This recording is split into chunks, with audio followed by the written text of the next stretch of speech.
We're really proud of this new building for the Tennessee State Library and Archives. It is the culmination of many years of work. This building is the realization of a long-held dream for many people.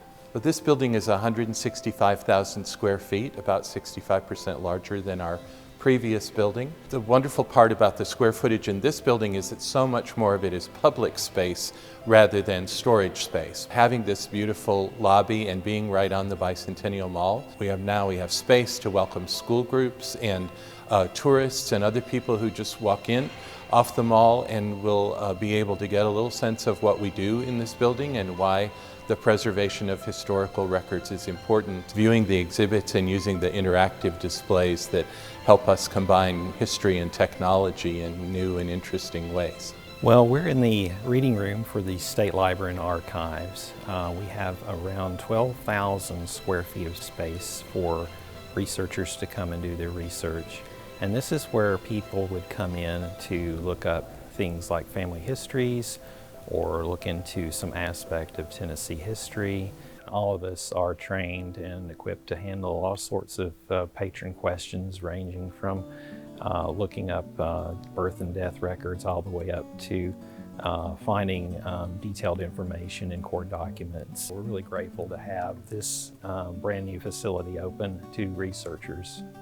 Here, immediately behind me, is something I find so valuable and glad to have at hand: the old codes or old laws, many before there was a code. So before 1858, you had lawyers simply publish the laws from North Carolina that were carried over, and the early Tennessee laws by acts, and arrange them. So it's great to include those early laws of Tennessee and North Carolina. Primary reason to be here to research would be for legislative intent. What might exist to help explain an ambiguous statute. So it's unfortunate before 1955 we're not going to find much, because that's the first year of recording, an audio recording. Before that, few states, if any, that I am aware of, transcribed those proceedings. So it's great to have these words, recorded. Today it's great to be able to access those through, first, as we said, these plastic records. They moved in time to a cassette tape, and now thankfully we're in a digital world, and it's making research so easy and nice. So we have the automated storage and retrieval system, the ASRS, and we have kind of 3 different robots that will pull materials.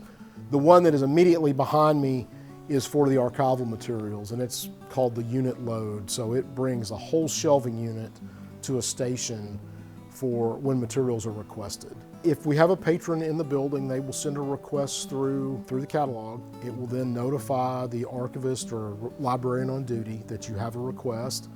They will go in, approve the request. Once it's approved, that sends the message to the crane to actually bring the shelving unit to the station.